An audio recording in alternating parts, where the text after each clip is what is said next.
The therapy is a combination of several things. And unless one is doing all this together, it's not really the therapy. You may be doing juicing, and that's great. Maybe you take a couple of coffee enemas a week and eat good, and that's great. But the therapy is a synergy of 4 main components of the therapy that are adhered to strictly. And that is the diet, the juicing, and you've just covered that today, the coffee enemas, and then the supplements and how those supplements are weaved in. Although the food alone is not enough, it is the primary prescription for healing. And any changes in the food, any additions, any cheating, like Bill said, any other ways of preparing the food or adding to it or not getting the food, it can cause serious complications. And in some cases, honestly, it can cause failure. So you have to look at the food as being the medicine. And if you change the food, if you add to it, if you don't prepare it properly, if you don't get it fresh, it's not organic. If you think you can wash the vegetables and get them clean, you're totally wrong.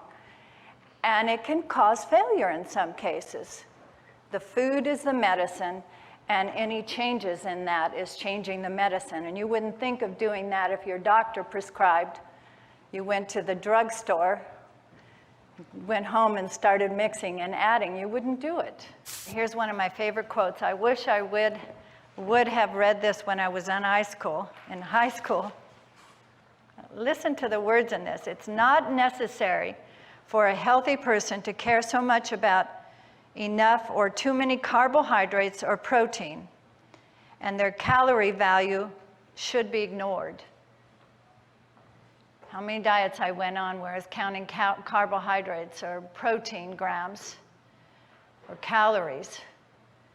However, one cannot ignore the absolutely necessary minerals, vitamins, and enzymes in their most natural composition in sufficient amounts for a relatively long term and remain unpunished.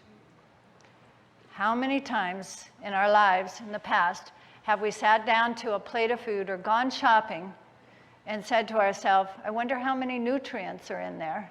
I wonder how many vitamins or enzymes? Do we even consider it?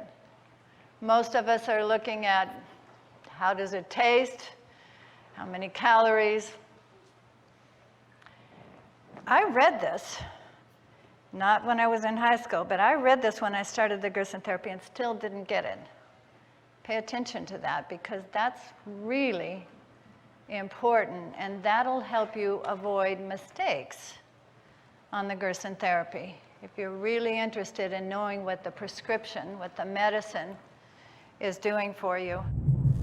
I wanted to tell you a couple things about the juice. You know, we saw the juice recipes. You have another PowerPoint in there that lists it, 5 carrot apple and 4 green. Just to give you a couple more tips on the benefits of those vegetables, the carrot apple, Dr. Gerson says in his book to be sure that you, after you grind the pulp, mix the apple with the carrot. Yes, that's right. The carrot mixed with the apple pulls more nutrients out of the carrots. So you give it a stir.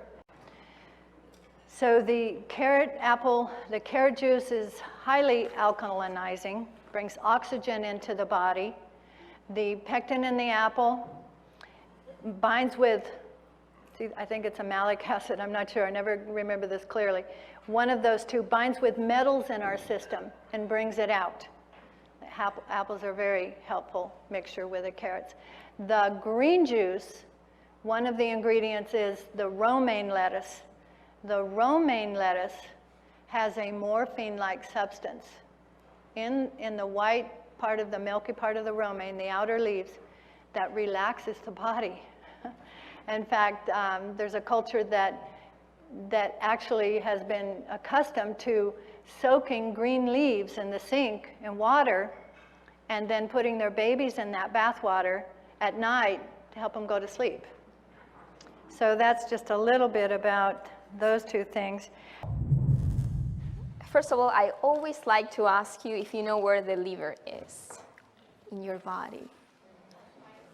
Okay, well, this is a very knowledgeable crowd. Okay, your liver. We're gonna talk about the liver a lot. So let's see where it is. Basically, it's on the right-hand side. It's right under your rib cage. It's a very big organ, and it's probably one of the most important engines in your body. Okay, so we need to know where it is. This is not a box anymore. Okay. So starting with the liver. In most conditions, in most of the diseases, the liver is toxic. But particularly in cancer, it's also damaged. The liver, depending on how advanced the condition is, could be fully restored. Okay. But now, if we don't remove toxins, if we don't help our body, especially our liver, to remove those toxins, we're never going to find true healing or complete healing. That's why on the Gersonova therapy, the detoxification aspect is essential. It cannot be skipped.